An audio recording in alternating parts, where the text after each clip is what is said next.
Ini udah full, sumpah udah. Suaranya udah gemetaran ketakutan. Beberapa belokan kita lewati dan saya mikir kok nggak sampai-sampai ya. Katanya cuma 30 menit. Dan tiba-tiba saya kaget banget. Saya lihat ada kepala buntung, mukanya merah, rambutnya agak panjang bergelantungan di pohon bambu di sebelah kiri.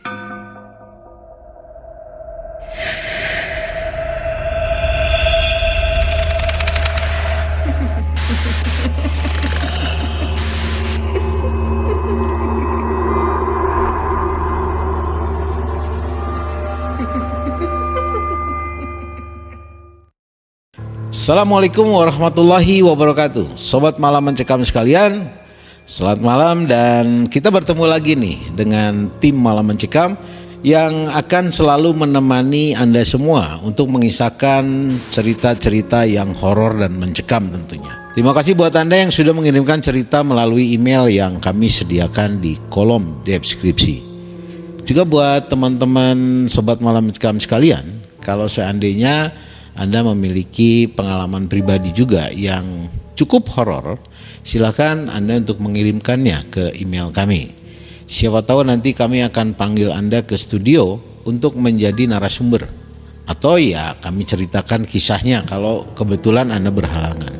Terima kasih buat Anda yang sudah mengklik dan menonton video ini.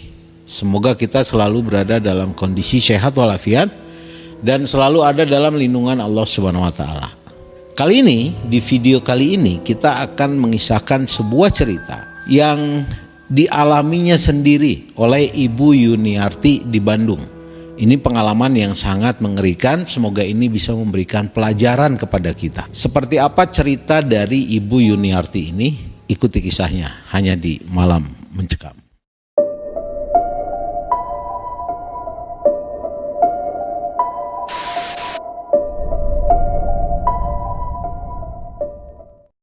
Baik sobat malam mencekam sekalian, kejadian horor yang saya alami ini tepatnya tahun 2019 di Purwakarta. Jadi tujuan awal saya dan teman adalah untuk mendaki Gunung Lembu dan berniat untuk tidak camp. Saat itu start awal keberangkatan kita itu dimulai dari Bandung melalui rute Jatiluhur mengikuti petunjuk arah dari Google Maps. Melewati satu wilayah semacam tambang pasir. Terlihat sepanjang jalan nampak tambang itu. Saya sudah tetapkan dalam hati, pulangnya gak akan lewat sini lagi serem. Gak ada pemukiman serta gak ada lampu satupun. Akhirnya sampailah saya dan teman saya ini di Gunung Lembu. Selama perjalanan sepanjang di wilayah gunung, alhamdulillah tidak ada apa-apa. Nggak ada hal-hal aneh yang terjadi. Nah, cerita horor yang saya dan teman alami ini adalah saat perjalanan pulang. Saya turun sekitar jam 5 sore dan istirahat dulu sambil nunggu maghrib. Lalu setelah maghrib, saya lanjutkan perjalanan pulang. Biar sampai ke Bandung itu nggak kemalaman. Karena besoknya saya harus kerja. Waktu sampai pertigaan jalan, terlihat ada warung. Saya dan teman sepakat untuk berhenti dulu. Karena saat itu keadaan hujan gerimis dan saya mau pakai jas hujan dulu lah. Di pertigaan tersebut ada arah kanan, itu arah menuju tambang pasir. Dan arah yang lurus, saya nggak tahu itu arah kemana. Lalu saya coba tanya ke pemilik warung, "Pak, kalau ke Bandung itu lewat mana ya Pak? Selain ke arah kanan yang tambang pasir itu. Kalau ke Bandung, lurus saja teh, lebih dekat kok. Paling setengah jam juga udah keluar dari jalan raya," jawab bapak pemilik warung tersebut. Akhirnya saya pun memutuskan untuk lewat jalan yang lurus saja. Karena niatnya menghindari tambang pasir, walaupun saya tahu kalau lewat situ bakal gelap karena nggak ada lampu satupun. Waktu itu kebetulan kita cuma berdua saja satu motor. Melanjutkan perjalanan lewat jalan yang disarankan pemilik warung dalam keadaan hujan. Awalnya jalannya normal, banyak rumah warga, tetapi semakin jauh semakin jarang. Dan bahkan beberapa rumahnya itu seperti rumah zaman dulu atau rumah-rumah panggung gitu. Lampu jalannya itu dari bambu, bukan tiang. Semakin lama rumahnya semakin jarang. Dan jujur, gak ada satu orang pun yang kami lihat di jalan. Padahal baru jam 6:30 malam. Sobat Malam Mencekam sekalian, setelah 15 menit kami melewati pemukiman, gak sengaja teman saya lihat ibu-ibu pakai baju warna merah jalan sendirian, terus belok ke arah kiri dan tiba-tiba menghilang.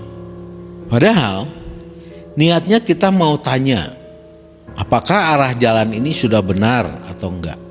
Dan gak lama setelah saya lihat ibu-ibu baju merah tadi, saya kaget dan gemetar serta takut banget. Saya lihat pocong di sebelah kiri, di bawah bambu penyangga lampu dengan badan yang gede, kain kafannya masih bersih banget. Refleks saya memegang jaket teman saya kasih tanda atau kasih kode bahwa saya melihat sesuatu. Dan ternyata teman saya juga itu melihat si pocong itu. Sobat Malam Mencekam, jujur saat itu saya nangis karena takut. Dan saat itu saya baca doa dengan suara yang lantang, bukan lagi dalam hati.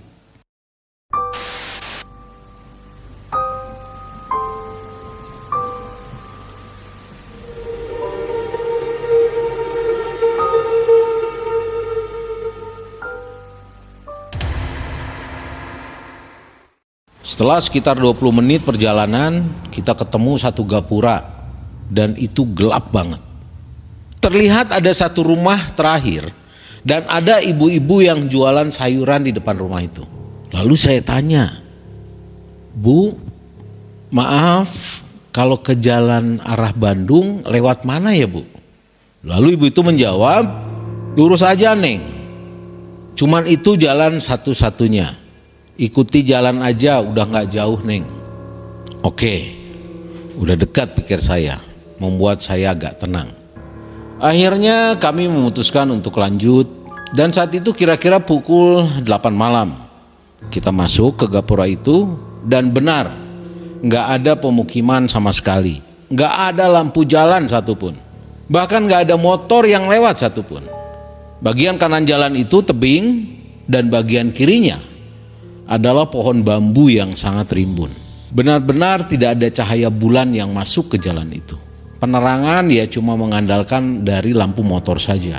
Masih terbayang jelas bentuk pocong yang tadi kami lihat. Saat itu saya masih menangis karena rasa takut dan terus baca doa. Jalannya berkelok-kelok dan di setiap belokan itu ada pasir-pasir yang kecil. 2 kali saya hampir jatuh karena jalan yang licin akibat pasir. Kita terus gas motor kita karena sudah takut banget, pingin cepat keluar dari jalan itu.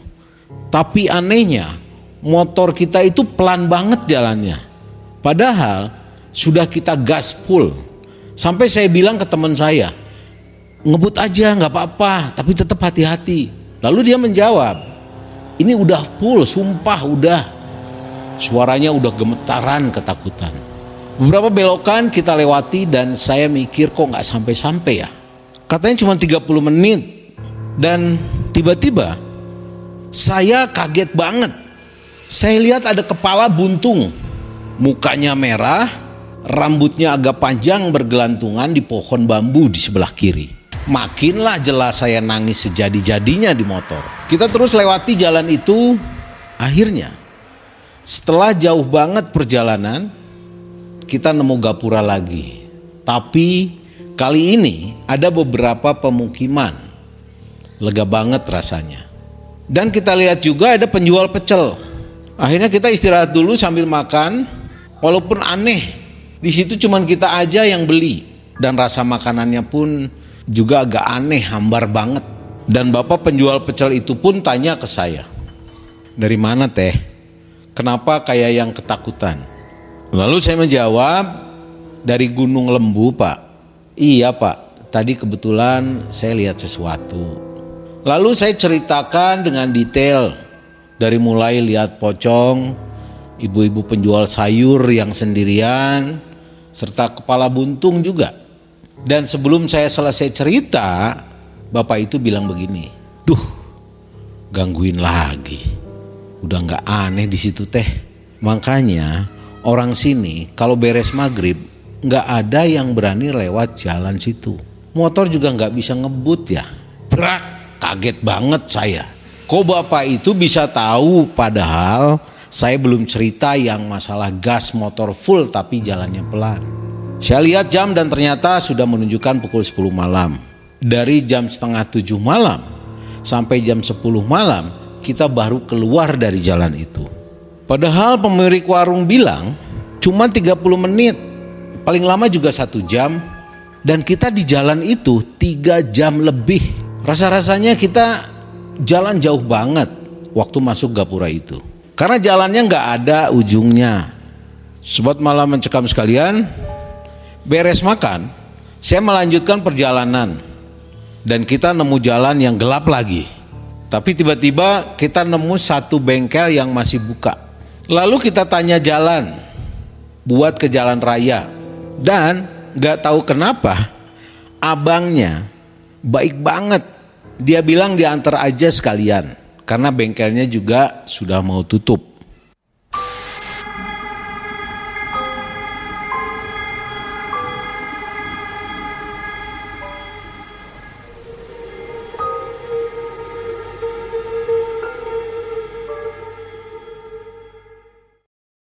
Alhamdulillah akhirnya kita keluar dari jalan itu dengan selamat.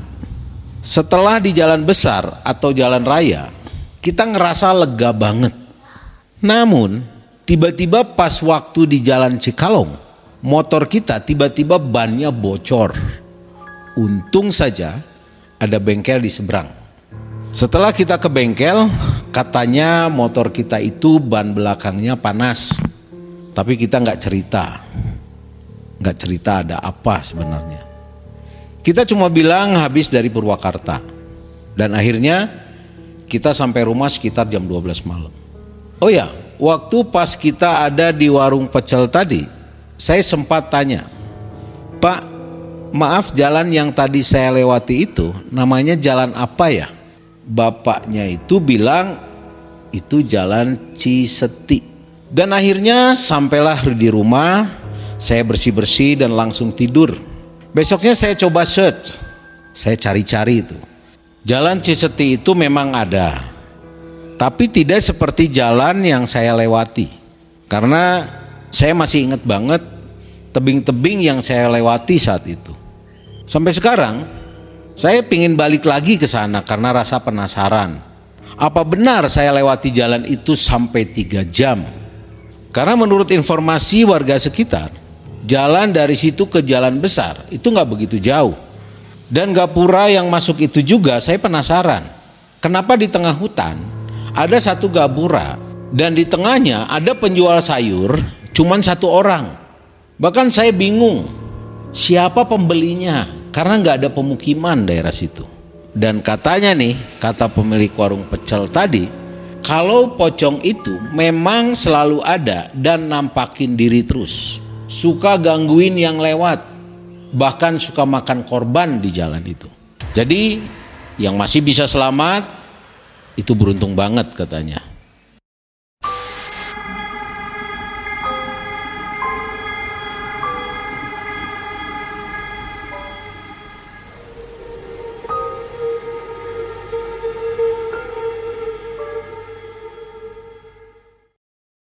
Apa nilai positif yang kita bisa ambil dari pengalaman yang dialami oleh Ibu Yuniarti bersama temannya tadi? Kondisi dimanapun, apalagi di jalan-jalan yang sepi, bahkan cenderung gelap dan tidak ada penerangan atau tidak ada penghuni. Nah, ketika kita melewati jalan-jalan seperti itu, yang harus kita ingat adalah tetap dalam kondisi baik ke tempat sepi atau ke tempat ramai pun atau mau kemanapun, kita jangan pernah mengandalkan kemampuan diri sendiri. Kita harus tetap berdoa kepada Allah Subhanahu wa taala untuk perlindungan dan diberikan kekuatan supaya kita dalam perjalanan itu ada penjagaan, ada keyakinan bahwa makhluk itu semua tidak berkuasa, hanya Allah Subhanahu wa taala yang berkuasa. Itu yang harus kita biasakan. Yang kedua, segala sesuatu yang mau kita lakukan semua harus terprogram dan kita lihat rutenya dengan benar, jangan mendadak tanpa tahu kita mau jalan kemana tapi kita main terobos saja. Jadi persiapannya harus matang lah. Oke, banyak pengalaman yang kita bisa ambil dari Mbak Yuniarti ini dan ini bisa kita ambil hikmahnya. Tetap berdoa kepada Allah Subhanahu wa taala, tetap minta kekuatan dan perlindungan dari Allah Subhanahu wa taala karena Allah Subhanahu wa taala lah yang memiliki kuasa di atas segala-galanya. Dan jangan lupa kalau Anda memiliki cerita pengalaman pribadi seperti Mbak tadi, silakan Anda mengirimkan ceritanya melalui email yang sudah kami sediakan. Siapa tahu nanti Anda menjadi narasumber di Malam Mencekam. Akhirnya saya dan tim Malam Mencekam kita pamit diri. Jangan lupa untuk saksikan dan nantikan video-video yang gak kalah horor dan mencekam lainnya. Itu hanya di channel Malam Mencekam. Sobat Malam Mencekam sekalian, jangan lupa juga buat Anda yang mungkin senang nih cerita-cerita horor, ilustrasi gambar, Anda bisa saksikan juga channel yang namanya Mengulas Malam. Cerita yang unik dengan tampilan yang unik. Jangan lupa ya. Assalamualaikum warahmatullahi wabarakatuh.